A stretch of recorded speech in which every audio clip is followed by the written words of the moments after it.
Hello. कल मैंने जो आपको पीडीएफ सेंड किया था, मेरे ख्याल से आपने उसको समझ लिया हो और पढ़ लिया हो। उसी पीडीएफ के अकॉर्डिंग एक क्वेश्चन है मेरे पास जो मैं आपको सॉल्व करवाना चाहता था। क्वेश्चन ये है, पहले पढ़ देता हूँ। A circular curve radius 250 metre, एक सर्कुलर कर्व है आपके पास जो इसकी रेडियस 250 मीटर है, is to be insert between two straight meeting at a distance angle 70 metre. जो एक सर्कुलर कर्व है, जैसे आपको डायग्राम में दिखा भी रखा हूँ, वो दो स्ट्रेट लाइनों से मिलता है, जिनके जो इंटरसेक्ट करती दोनों स्ट्रेट लाइनों, वो एंगल होता है 70। मतलब डिफ्लेक्शन ऑफ एंगल इसने दिया है 70। What is the degree of curve? इसने पूछा है कि डिग्री ऑफ कर्व क्या होगा। आर्क डेफिनेशन, जो आर्क की डेफिनेशन होती है उसके according. Also find the length of curve, उसकी लेंथ ऑफ कर्व फाइंड करनी है, टेंजेंट लेंथ फाइंड करनी है, लेंथ ऑफ कर्व फाइंड करनी, apex distance and mid ordinate. तो ये कुछ चीज़ें आपको इसमें फाइंड आउट करनी है।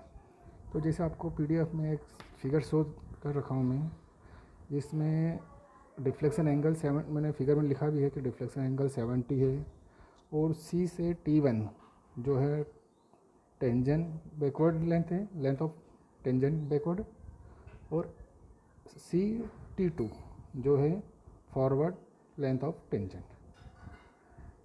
ठीक है।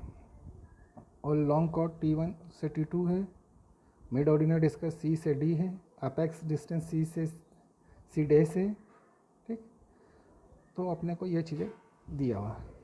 तो आपको डिग्री ऑफ कर्व, जैसे मैंने आपको बताया कि डिग्री ऑफ कर्व क्या होता है, एक चेन लेंथ में कितना एंगल उसका बन रहा है। अगर एक आर्क में जैसे 30 मीटर की चेन है, उस 30 मीटर की चेन से मैं कोई आर्क बनाता हूँ, तो उसमें डिफ्लेक्शन एंगल कितना होगा, ये होता है कि वो degree of angle. For example जैसे ये आपका आर्क हुआ, ठीक है, इस आर्क की लेंथ कितनी है 30 मीटर, मतलब एक चेन लेंथ। और ये जो इसका बीच का ये जो एंगल है, इसे कहते हैं डिफ्लेक्शन ऑफ एंगल। ठीक है, ये कितना होगा ये अपने को फाइंड आउट करना है। तो मेरे पास मैंने आपको फार्मूला बता दिया था कि L upon theta, L upon del equals to 2πr/360, जहाँ एल है 30 मीटर एक चेन लेंथ की, और आर आपको दिया हुआ है 250 मीटर। तो इनको जो फार्मूला आप पुट करोगे तो 30 अपॉन डेल इक्वस टू 2π/250/360। तो इधर से डेल आप निकल जाएगा 6.875। ये आपका डिग्री ऑफ कर्व आ गया। ठीक है। इसके बाद दूसरी चीज़ अपन बात करते हैं लेंथ ऑफ कर्व, मतलब पूरा लेंथ कितनी होगी कर्व की। ठीक है। तो लेंथ ऑफ कर्व का फार्मूला भी वही है, एल अपॉन डेल 2/2πr/360। अब इसमें जो डेल है अपने को दिया हुआ है 70 डिग्री, तो एल अपॉन 70 इक्वस टू 2π/250/360। जब इसको सॉल्यूशन निकालेंगे अपन तो आपको मिलेगा 305.43। ठीक है। इसी तरह टेंजेंट लेंथ की बात करें तो आपको मैंने अच्छे से बता दिया टेंजेंट लेंथ क्या होगी, T1 और A, जैसे फिगर में भी आपको दिखा हुआ है T1A इक्वस टू T2A। क्यों? क्योंकि दोनों की टेंजेंट लेंथ बराबर है। ठीक है। और जिसका फार्मूला मैंने लिखा था R इंटू 10 डेल अपॉन 2, जहाँ R 250 है, 10 डेल की वैल्यू अपने पास 70 है, और बाय 2। तो जब इसको भी सॉल्यूशन करेंगे तो अपने पास जो आंसर आएगा वो है 286.79। ठीक है। इसी तरह लेंथ ऑफ कोड की बात कर लें। लेंथ ऑफ कोड मतलब T1 टू T2, तो ये होता है 2R sine del 2 into 250 sine del की वैल्यू ऑब्वियसली आपको पता है 70/2। जब इसको सॉल्यूशन करेंगे तो 286.79 आ जाएगा। इसी तरह अपेक्स डिस्टेंस का फार्मूला आपको मालूम है, ए से सी अपेक्स डिस्टेंस होती है।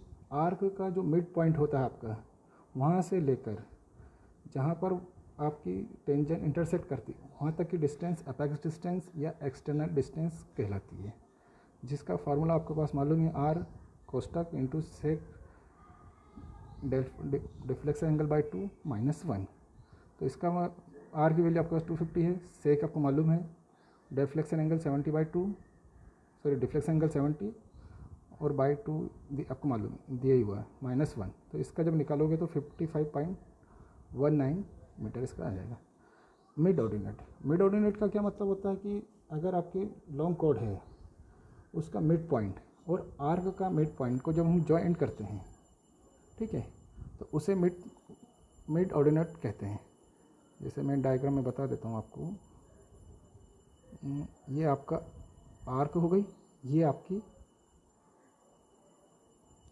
लॉन्ग कॉर्ड हो गई। अब इस लॉन्ग कॉर्ड का सेंटर मान लो आपका यहाँ पे है और ये आर्क का लॉन्ग सेंटर यहाँ पे, तो इन दोनों को जब मैं जॉइंट करूँगा तो इसे कहते हैं अपन मिड ऑर्डिनेट, जिसका फार्मूला होता है R1 minus cos del by 2, जिसकी वैल्यू अपन आर की वैल्यू आपको मालूम है 250, 1 माइनस कोस 70/2, तो इसका आंसर आ जाएगा 45.21।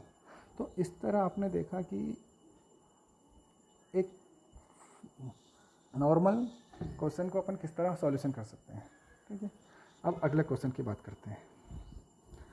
अगला क्वेश्चन ये बोलता है आपको, थोड़ा सा टिपिकल है, समझ लेना इसको।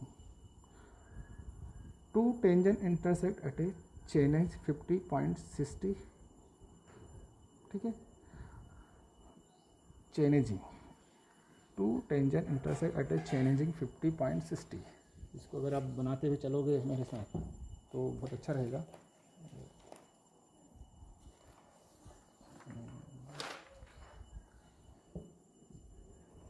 ठीक है, 50 चेन प्लस 60 लेंथ।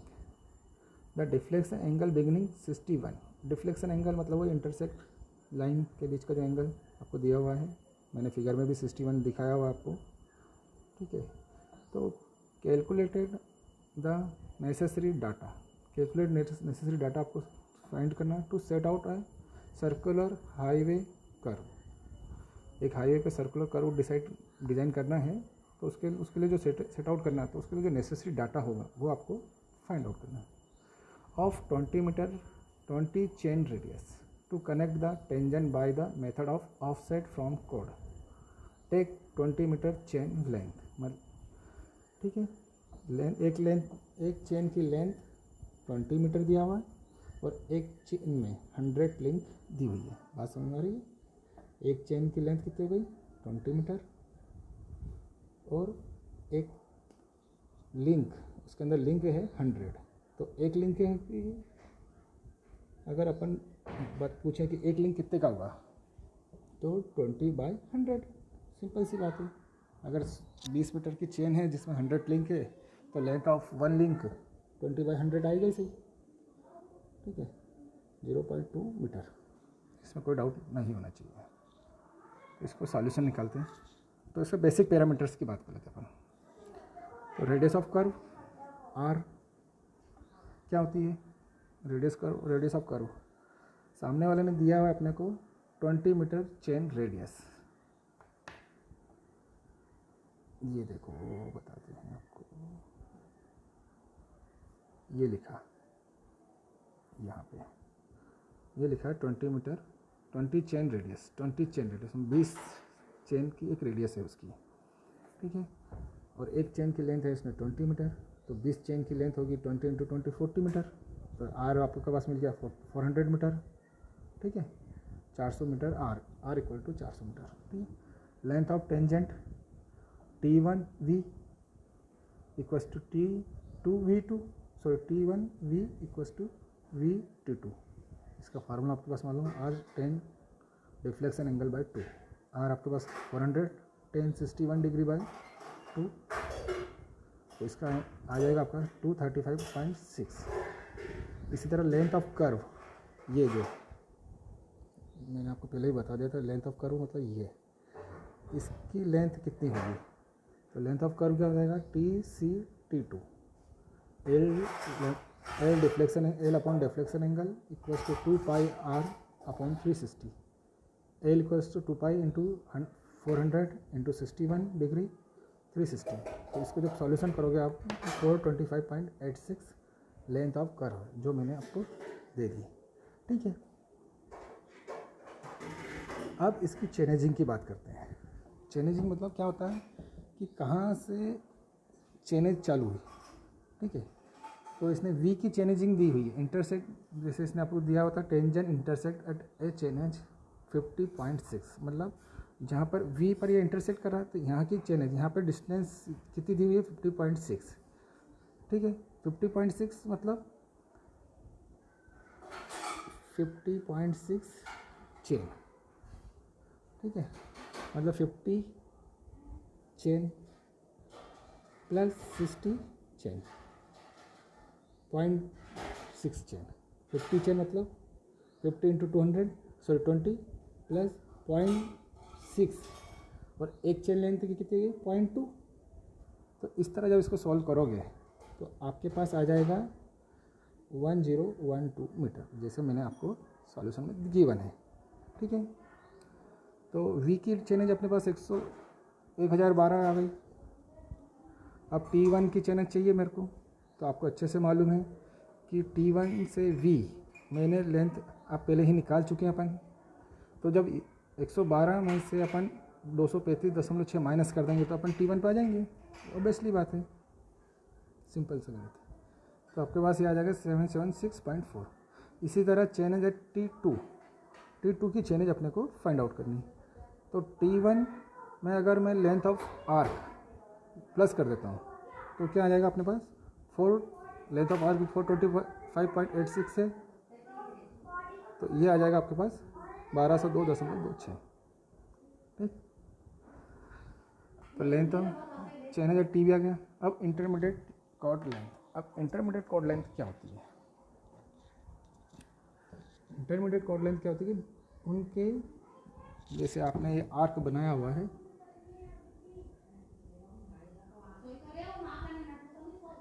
ये आपका आर्क बन गया। ये आर्क को अगर मैं ग्राउंड पे लेआउट करता हूँ या सेट आउट करता हूँ तो मुझे छोटे छोटे पार्ट में इसको डिवाइड करना पड़ेगा, ये इस तरह, ठीक है। अब यहाँ से यहाँ तक की एक चेन बिछा दी, जैसे इसको ए नाम दे देता हूँ, तो ए से बी मैंने 20 मीटर की, परंतु स्टार्टिंग और लास्ट की चेनेज में क्या डिफरेंस है? थोड़ा बहुत तो आएगा ही सही। जैसे इसका स्टार्टिंग पॉइंट T1 है, उसमें लिखा हुआ अपने को 776.4, ठीक है। अब ये से तो अपन चेन तो अपनी 20 मीटर की, तो इस तरह तो अपन ले नहीं सकते, तो अपन इसको मान लेते हैं कि 780 इसकी चेनेज होगी। तो अपन ने कितना ज़्यादा माना 3.6 मीटर, ठीक है। तो अपन ने 3.6 इसको नोट डाउन कर लेते हैं। ये कैसा है 780 माइनस 776.4 में से माइनस कर दिया, ठीक है। इसी तरह लास्ट चेनेज भी कुछ दिक्कत देगी, देखिए लास्ट चेनेज आपके पास आएगी 1202.26, तो इसमें से मिनिमम इसको माइनस कर देते हैं, तो 1200 माइनस कर देते हैं मान लो, तो 2.26 आएगा। लास्ट और फर्स्ट चेनेज का फंडा केवल इतना है कि अपने को 20 चेनेज में डिवाइड करना है, मतलब 20 का मल्टीप्लाई उसमें आ जाए, बस इतना अपने को याद रखना है। अब जैसे 776.4 को अगर मैं अपन डिवाइड करता हूँ काय से 20 से, तो ये कुछ पॉइंट में आता तो वो सही नहीं रहता, इस तरह मैंने 780 में डिवाइड करा, ठीक है। इसी तरह 1200 में। अब नंबर ऑफ कॉर्ड की बात करें तो 425.86 माइनस 36 माइनस 226 अपॉन 2 प्लस 2, 425.86 आपकी लेंथ ऑफ कर्व है, सॉरी लेंथ ऑफ आर्क है, उसमें से 0.36 और 2.26 माइनस कर देते हैं, डिवाइडेड बाई 20, सॉरी 2 नहीं 20 है वो, अपॉन 2, इसको एडजस्ट कर लेना यार, अपॉन 20 है ये,